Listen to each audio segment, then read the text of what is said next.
Hi, everyone. Welcome to the Inspire View series. My name is Cherrise Boucher of CherriseBoucher.com, and I'm a transformational life mentor.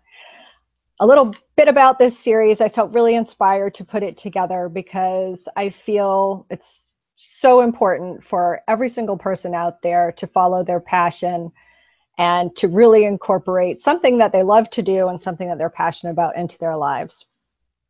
So I've connected with some women from all different parts of the world right now, which is very exciting. So it's a little selfish on my part because I just like doing that and connecting with different people. But every single one of them has been through all phases of their lives and overcome obstacles and experienced life in all its aspects, but they've incorporated what they're passionate about into their life. So they'll share some insights and tips that they've found most useful to them and that have helped them to get where they are now. So I'm so glad you are joining us on this journey to nurture the spark that feeds the fire of your passion. And today I'm super excited to introduce you to a woman who has a passion for problem solving. She attended the University of Pittsburgh to complete her industrial engineering degree and has been solving problems ever since. She is passionate about industries that affect our future and has created Growin'GEERS to address issues of the decreased interest in science, technology, engineering, and math that we are seeing in our youth. Growin'GEERS is focused on introducing engineering concepts on an elementary level, specifically to 2nd to 5th grade, and she is focused on introducing engineering concepts through the story of Flynn, who's her cute little character. I've seen her, to make sure students can see how these concepts can apply to real-world problems. She's in the early stages of her journey, but her passion for engineering and education keep her energized and focused on reaching as many students as possible. So I'm honored to introduce you to Alex McCaffrey. Hi, Alex. Hi, how are you? Good, good. Good. I'm excited So, to be here. I know we've had so many exciting things going on, and we haven't been in touch for a while. So it's like killing two birds with one stone here, doing an interview and getting to, that's why I sucked you in to find out what you've been up to. I know it's been a little crazy the past 4 months now. So Yeah, yeah, but it's good crazy. yeah. I can't complain. So So go ahead and share with us, because boy, there's like a million things that I want to ask you, but what was your motivation to start Growin'GEERS? And tell us a little bit about the format of it too, because it's really pretty cool. yeah, so growing years start well. So it's funny. There's like two phases. I feel like when things actually start, like when you have the idea, and then when you actually start them, right? So Growing Gears began to form about 2 years ago when I was volunteering in North Philadelphia, actually, with a school of boys and girls, a charter school up there. That I realized that as an engineer, they didn't really understand what that meant, what that career path looked like, how I utilized the skills that they were learning in the classroom now in my career every day. So explaining engineering to them, they were very excited about it, but they didn't understand how it translated to what they were learning in the classroom. So there was born Growing Gears. So I'm super passionate about education, especially the younger groups, the elementary age, because I think that that's such a pivotal time in their development. And engineering, obviously, because I'm an engineer and I love to solve problems, and I think that it's an incredibly important thing for us to do. So by combining those two passions, I created Growing Gears to show elementary school kids that the things that they are learning in school are actually applicable in the real world, and people actually use math and science and engineering every day to solve problems that affect even those elementary students every day. So really trying to give them a tool to be able to see the connections between school and the real world. Growing Gears is pretty complex because I've sort of built it up like an engineer, but we focus on the adventures of Flynn. She travels around the world and encounters different problems, and we introduce engineering concepts to solve those problems. So they get to learn about the culture of different countries around the world. They get to do a hands-on activity that can actually be done with household materials. So that allows for teachers to be able to keep the cost down, or parents at home as well. And then we provide sort of the storyline and the guide to do the activity, so that it's sort of embracing the whole concept as well as following the engineering design process. So there's a lot of things built into the program itself, but the main goal is to really connect those concepts that they're learning to real world problems. Right. So I know you've done some workshops too with locally anyway, here in Jacksonville, right? Absolutely. So how did you have them in that entire age range from like 2nd to 5th grade, so you got to see how they interact with your program at different levels? I mean, it's totally doable for that different age group. Yeah, and I always say that it is very, I mean, I think education is on a child-to-child basis, right? So I get questions from parents all the time, like, can my 1st grader participate? Can my 6th grader participate? Well, that's really a parent, you know your kid the best, but from what I've seen, it works really well for 2nd through 5th grade because they take the problems a little bit differently and take different things from the program. And I personally like seeing those groups work together. So 5th graders working with 2nd graders, 2nd graders working with 4th graders, because you get that cross-dimensional learning. They're at different stages, like I said, in their development. So it adds something to the program when they can really learn together and learn from each other in those different stages. So yeah, it's absolutely doable. And I mean, I love running the workshops, and I've been working with teachers in the area as well to utilize it in their classrooms, and I've been going to observe those as well just to like learn. And I am an engineer, so I love continuous improvement. So any way that I can improve my product is something I'm going to participate in. So it's always awesome to see the kids doing the problems and working through them, and seeing them really connecting them to things that they see in the real world. That's really cool. Yeah, because I think that's where the connection gets lost. Mostly people don't look at a bridge and think about the bridge like an engineer would. But I'm sure if you introduce that to kids, that must open like a whole new thing. I bet they go around when they're on a car trip, and start pointing things out that they've learned. Well, it's funny you say that. So I did. I am working with a teacher at a school down here, and one of her kids came back to her the day after they did our bridge activity, which is one of our first activities, and is a pretty standard engineering activity. But we talk specifically about tension and compression in bridges, and I forget the name of the bridge in Jacksonville, but what's the big blue suspension bridge in Jax? Do you remember the one that's like over? Dames Point? Yes, the Dames Point Bridge. So I guess she was crossing the Dames Point Bridge and came back to tell her teacher that, I saw a suspension bridge and I saw where the tension was and where the compression would be, and she was going on and on and on. So like that's the kind of thing, and I'm so appreciative of that teacher for telling me that, because that is what keeps me going through the highs and the lows of starting a business and doing this work. So that was definitely one of the highlights of the past 4 months. So yeah, that's awesome.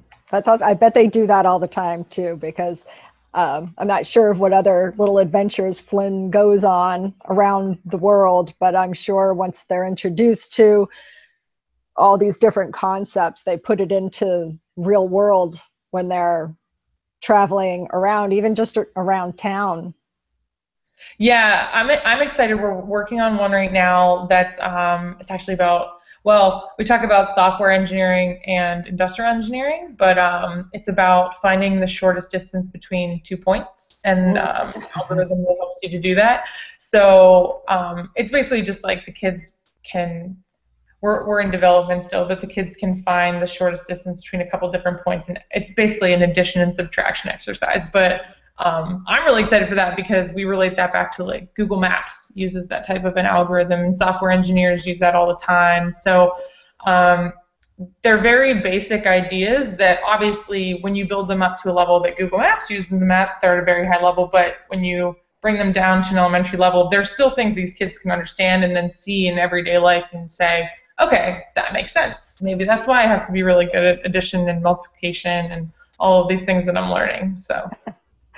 Right. You can still try to convince my son that he needs to learn math, but It's so funny because some parents say that to me. They're like, oh, well, my kid's not the best at math or science. And I'm like, well, there are certain engineerings where, science isn't the focus. I mean, I like science, but it's not my favorite. Math's my favorite. So I'm an industrial engineer. That's my strength. So it's funny because there's certain engineering like disciplines that play to certain strengths. And I think a lot of people aren't really aware of that. They think you have to be good at everything, and no one can be good at everything. It's not possible. But I mean, if you can just play to your strengths and be able to solve problems in your area of strength, that's what we're trying to encourage and show them that there's this huge variety of engineering that's available that you can really play to whatever you really enjoy most. So. That is really cool because now I want to know what I'd be good at in engineering. Like, what the heck? Oh, it depends. Well, have you ever? Well, I mean, there's coding, and then there's math. I mean, there's math, physics, science. So, I mean, you have to go through all of them in freshman engineering and get through most of them. But like when you really get into your discipline, you're going to become a lot more focused on your specific subjects. So, like for industrial engineering, we focus a lot on optimization and statistics, which is my favorite. So, once I got to that point, I was really glad I stuck it out. But when you're going through physics and you're like, oh, I really don't enjoy this, it's worth it in the end, So that's really cool. That is cool. I think I might have to I'm going to find a second grader. So that I can get them the program, because now I'm more intrigued than I was when you first introduced me to this whole thing. Well, when we first met, it's changed so much since then. Like, and that's, I think, one of the biggest lessons as an entrepreneur. It's like everything. I feel like I'm constantly changing everything. I'm constantly like making additions and iterations and just like listening to my customers. So it's just a constant learning process. It's constant. So it's a little bit exhausting, but it's okay because, I mean, I want it to be the best that it can be, so it's worth it. But so launch it is what you're saying for people. I think that goes in so many different areas that whether it's business or just something like you want to take a knitting class. I mean, just do it. It's like you just have to get out there and do it, because things change all the time and there's no perfection in anything, really. Everything is perfectly imperfect. So you're never going to get to the point of seeing something come to fruition if you don't just leap.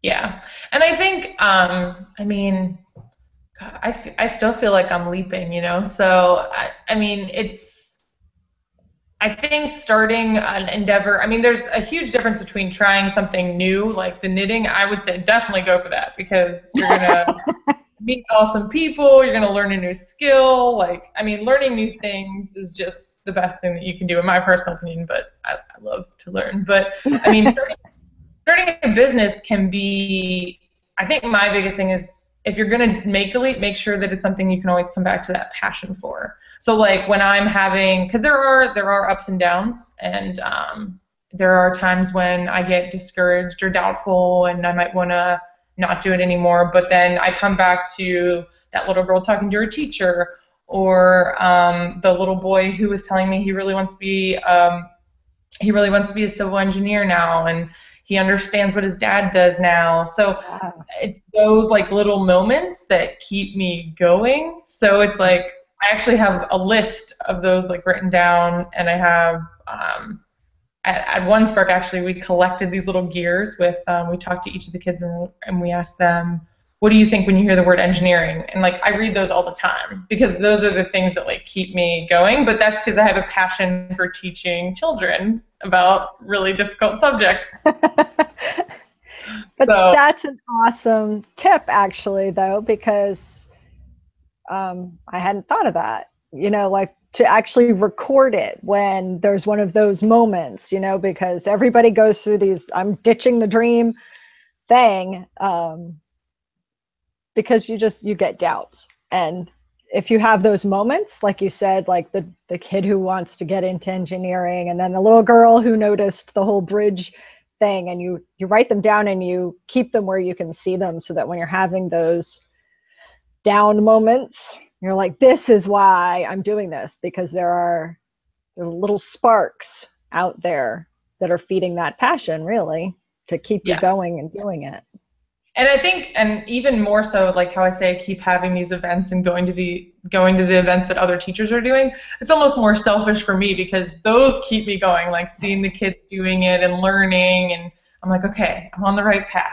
Just keep going, like, because I mean, when you're working on something at your computer at like 2 o'clock in the morning, and you have to work your full-time job the next day at 6, you're like, okay, what am I doing?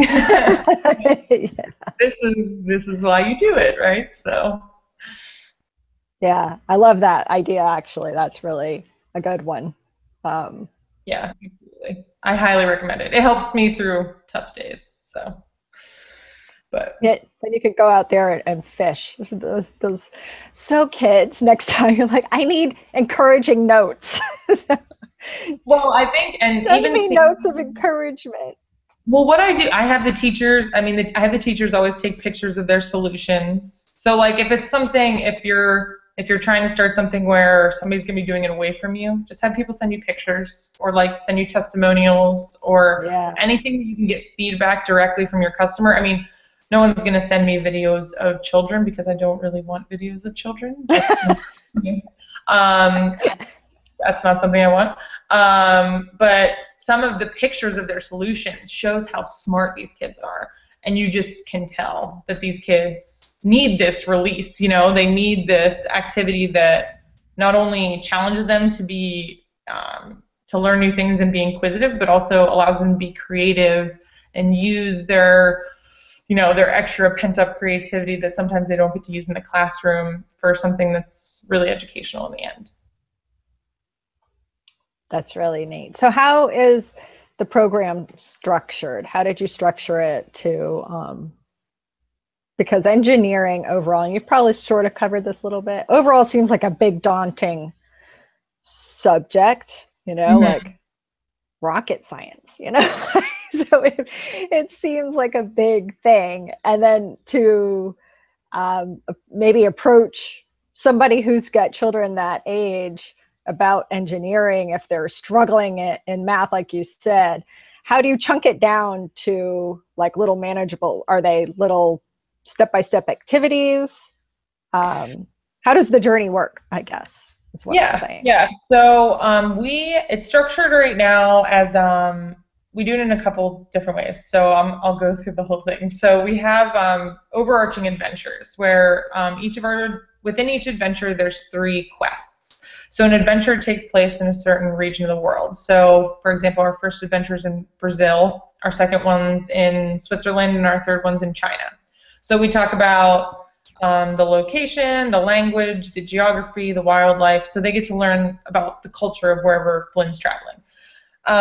So then within each of those, Flynn goes on 3 quests. So each of her quests, she runs into a different problem, and then we cover a specific engineering problem within that quest, or engineering concept within that quest. So, for example, in the first one, or in our first adventure, which is in Brazil, it's called Raining in the Rainforest. Her first quest, she needs to get across a ravine. So that's where we talk about suspension bridges. And the second one, she needs to get out of the rain, from being in the rainforest. So we talk about building a shelter. We talk about pitched roofs and angles and things like that. And then in the third one, she has to get down the Amazon River. So we talk about buoyancy and density.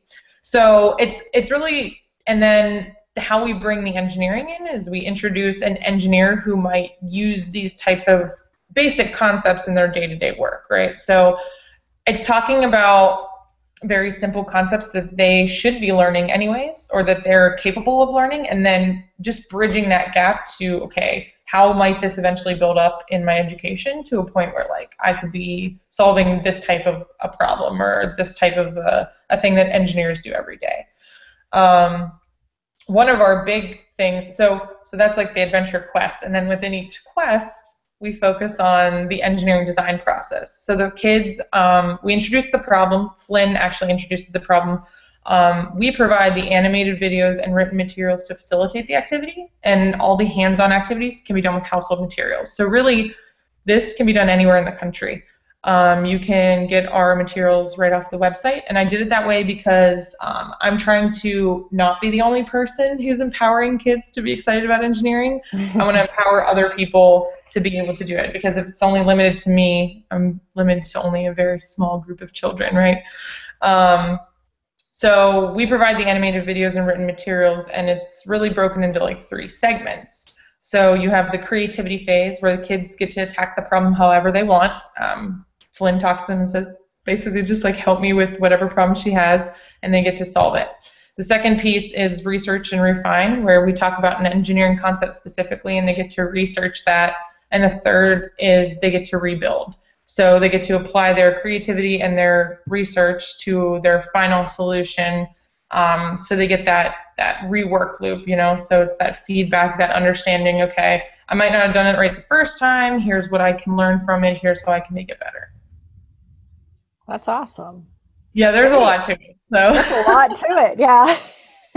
Now I'm thinking, my God, like anything that you ever see out there, there's so much behind the scenes that you don't even think about, you know, and kids in school learning seemingly irrelevant stuff, you know, to them, because I hear about this, you know, yeah. That there's just so much that goes on behind it. And with this project of yours, I love how it takes those, what they may have before thought as useless information or things that are just being taught to them to keep them busy for 45 minutes out of the day or something in that class, that it makes sense to see that whole thing. I think you're right, and I think a lot of that is taken out of schools. Well, and I think, I mean, schools are definitely, people know that things need to change in our school systems, right? So there's actually a big movement towards project-based learning, which is basically what this program is. And I actually developed it this way without even really knowing what project-based learning was, because I'm not a teacher. But it's just because this is how you actually work in the real world, right? So there's writing involved in our activities, there's reading involved, there's hands-on activities, there's building. So there's learning about cultures in different parts of the world. So it's not really, you're in the real world, you're never just working with math. You're never just working with reading. You know, it's very cross-functional. You have to communicate those things, and you have to present those things, and you have to make those things work with other pieces of information. So it's really that project-based learning, I feel like, is where we're moving towards. I hope so, because that's really reflective of how you actually will work in the real world as a real professional. So it's important, I feel like. Which makes total sense, because there's such a disconnect, I think, between what they teach you and what the purpose of it is. I think the real world correlation between those things is super important. It probably helped kids do so much better too, you know, in school, if they knew there was a point, not just to memorize something or to learn something that they are struggling with, if there was a different way to make it relevant. Yeah, and I think especially with like the movement towards STEM, which is like the acronym for science, technology, engineering, and math, they're doing a really good job at the high school and middle school level. There's a lot of stuff going on at those levels, but there's from what I've seen, there's a big gap in the elementary age, and that's where those kids really lose that interest, though. They've already decided that they don't like math or science, and that's not for them, or they're not smart enough, or whatever thing comes up for them, right? So I'm trying to show them that even if it is a little bit more difficult for you than, you know, Sally beside you, that's okay, because if you work hard at it, this is what you can do with it in the end. You know, this is where it could lead you to. It could lead you to something that you actually might really want to do and you might want to work towards. So there's just a lot of different things that go into it, but I mean, there are statistics showing that most kids lose interest in these subjects in the 4th grade. Yeah. So that's why I've sort of focused on this age group, because it's also very challenging to bring these concepts down to this level. So it's really learning with them how I can show them that these are important and they're worth learning. So they don't check out before they get to 8th grade. Yeah. Yes. So yeah. I know. And I mean, they're doing a good job of converting some of the older kids, because I mean, there's some really cool programs for high school and middle school age, but I want to get them before they've already decided that it's uncool or not for them. Yeah. They're not smart enough or whatever it is. So yeah. I know, because my son, being 12, he's, you know, right just past that age that you're targeting, and yeah, the checking out stuff is very real around that time. Yeah, it's tough. It's tough to keep them engaged. So that's what I'm trying to do.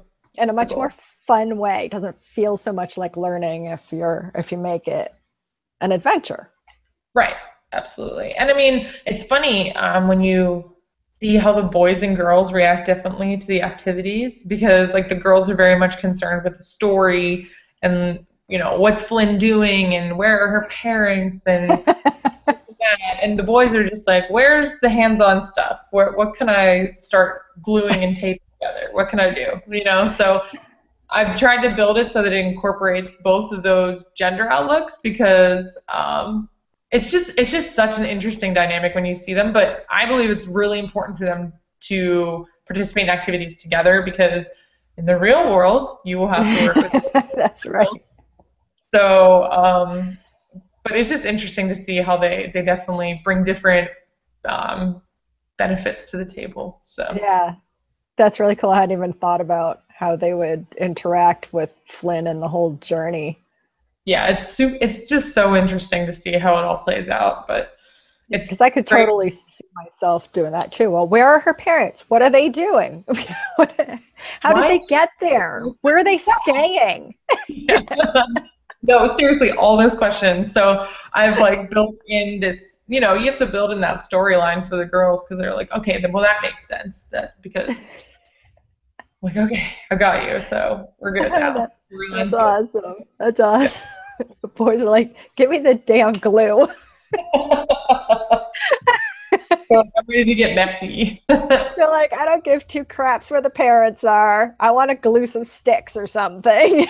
Absolutely. It's so true. It's ridiculous. But it's funny. Oh my God, that is funny.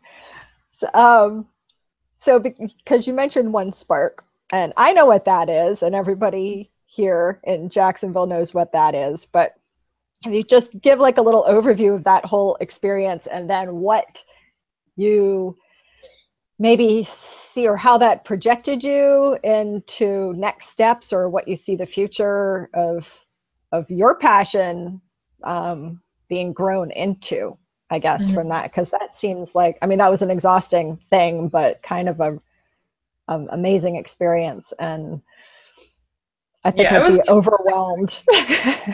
Yeah, overwhelmed is an understatement. So One Spark is a crowdfunding festival that's held, the largest live crowdfunding festival held in the United States or world, or I forget what the region is, but it is a 5-day festival in downtown Jacksonville where all of these different creators come together and basically showcase their projects. So there are prizes or winners basically for both popular vote and for juror vote. And I was lucky enough to win the educational juror award category. So really for me, it was a great way to make some really great connections in the Jacksonville area, number one. Number two, it was just a great validation of what I've been doing. Like I said, I've been plugging away at this. I probably like 99.9% of my spare time is spent doing this. So it's validation that, okay, the last year and a half of your life having been a complete, waste or whatever, but it was also just a great experience because you get to collaborate with so many different creative minds and people that are so passionate about their projects. So you don't feel like such a crazy person because all of these other people are doing it too. So you're like, yes, okay, I'm not the only person that's crazy passionate about something.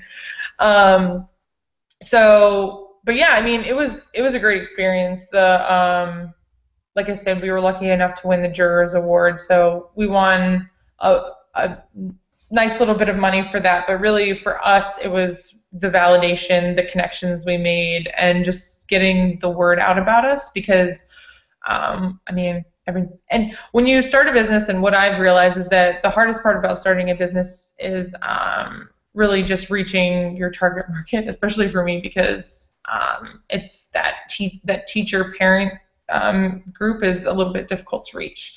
So, but that was a huge boost for us, and just validated our idea and where we're headed in the future.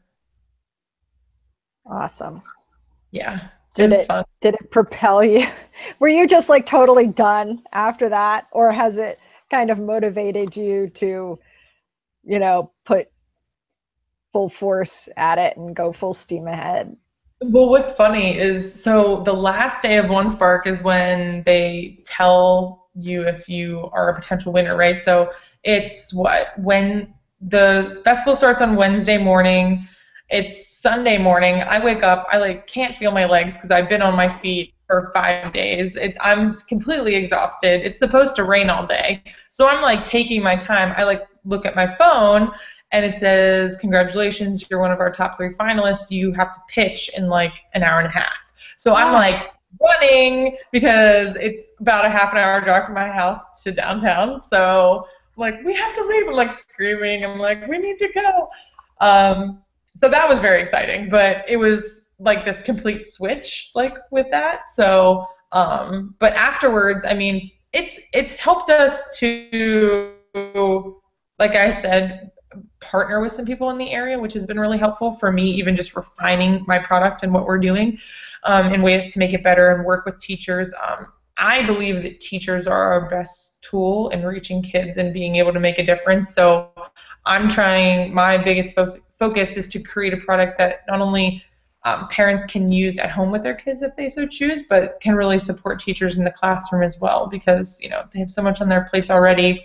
I'm really trying to be able to support them to create something that they're eager to use. So awesome.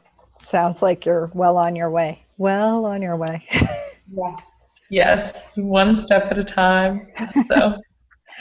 So besides being exhausted by following your passion and it taking up 99% of your free time. I know, I'm really selling it, right? Oh my gosh, make it sound so bad. It's not that bad. But I'm sure that it really amps you up too. How do you think that following this passion of yours and working with children and introducing them to engineering at such a young age has affected your life personally? Do you think, I don't know, how has it affected your life personally following this passion? Well, no, I was going to make it. I'm freaking exhausted 99% of the time. So, I mean, with anything like this, I mean, it's a huge undertaking, right? So when you talk about starting a business, and I've always been drawn to the entrepreneurial spirit. So it's always been something that even from when I was in college, it was just something I was interested in. So people talk, you listen to the podcast, people are like, it's hard, but it's worth it, blah, blah, blah. But I think the biggest takeaway is that you always have to have that nugget of passion to come back to, because it does affect your life. I mean, it affects your life time-wise, it affects your relationships, it affects pretty much every aspect of your life, but most of them positively in my mind, because I can't imagine what I would do with my time if I wasn't doing this anymore. I mean, before I was doing this, I was like, what was I what did I do? I have no idea. I read a lot, I think. I'm not even sure. So I probably exercised a lot more too. I don't know. But I mean, it's just something that I enjoy doing so much that I work all day at my full-time job, and then I come home, and I don't mind. It doesn't feel like work to me. It feels like something I enjoy doing. So if you have something like that and you want to pursue that entrepreneurial dream with that, then that's what I would go for, because it's going to be something that it will be hard and difficult at times, but I mean, most of the time I enjoy every piece of it. The parts that are hard for me are just if I'm not moving as quickly as I want to be moving, because I'm an engineer and I'm an incredible overachiever, and it's terrible. But so I mean, that's the most frustrating part for me. The rest of it is just enjoyable, because it's great to build something and to make a difference and make change and do something and contribute, you know? So I can't imagine not doing it.